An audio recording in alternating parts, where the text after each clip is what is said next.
Формула-55 дает старт очередной мега-акции и разыгрывает 255 тысяч самани. Для участия в акции переходи на сайт formula55.tj, регистрируйся и участвуй. Розыгрыш проходит только на сайте с 15 февраля по 27 марта. Подробную информацию об акции можно получить по номеру 5500. Не упусти свою возможность. Спеши участвовать. با پیش است حالا با پیش است حالتهای تکرار رو میبینیم و سرود ملی کشور ما صدا میدهد لحظه پس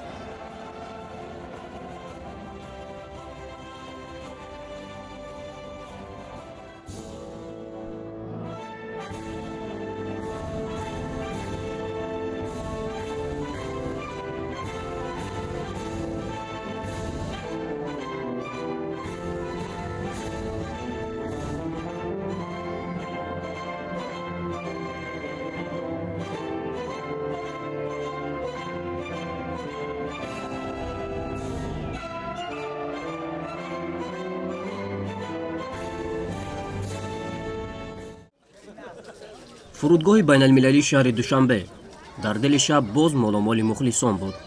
اما با پیشواز تاریخ ساز ملت امام علی نورعلی و سامان محمدبکov که در گرند اسلم تاشکند صاحب نشان طلا و برنجی شدند آمدند. امام علی نورعلی دومین نشان طلای میهن عزیزمان را از مسابقات محتشم گرند اسلم به دست آورد و سامان محمدبکov باشد نشان برنجی گرفت. احساسات من نگفتنی است. من بسیار خوشبختم که فرزند من در سرای بین المللی جای مدال زرین رو سزاوار شد. رقابت‌هاش خیلی دشوار بودن. من در آینه نیلگون نگاه کردم. احساس من بسیار زیاد بود. دلم بسیار تپشش زیاد شد. عرق از سرم می‌جورید. با آب دیده ها من می‌ریخت. خیلی وقت‌ها شد. خیلی احساسات آدم به صبرانه انتظار میشه. یک نمود هیجان آدم چی میکنه فرو میگیره که خیلی بچه در بین چه آدم خیلی گفتندم آدم نمیشه خیلی خیلی هیجان دمیای وقت زد بلند آدم جهیده من خرسندی کردم. وقتی که فرزند من تولد شد به نام پیشوای ملت امام علی رحمان آورنده صلح معنی همون ماندم که فرزند من پرچمبردار ملت شود. من به من فخر کنم. عموما بگیریم دسته منتخب جمهوری بسیار بهترین برآمد کرد. از وزن 60 سر کرده تا وزن جمعی 100 همه ورزشگران بهترین برآمد کردند. ما امیدوار بودیم که در تاشکند یک چند نتیجه خوب می‌آوریم که ایرا نتیجه اولین نتیجه مدال طلایی امام علی نورعلی و نتیجه سوم جای سامان محمدبکov ما بسیار باوری کامل داشتیم و داریم که ورزشگر بهترین جهان تیمور رحیمов در آینده نتیجه های خوب می‌بیارد و دیگر ورزشگران هم بسیار قابلیت های خوبی دارند.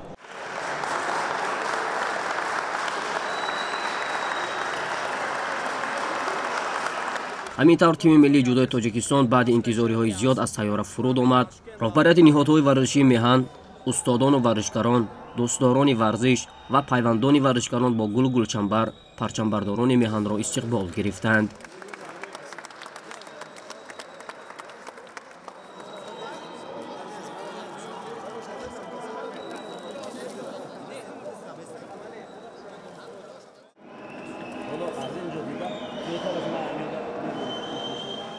من کوشش کردم در این مسابقه برای مدال طلا رفته بودم. کوشش کردم حرکت کردم که با همه حریفای خودم یعنی با قول تاجیکی بگوییم با چیز ایپان یعنی حلال پیروز شدم و خیلی خرسند هستم که آن روز بیرق عزیزمان در آنجا پرافشان گردید.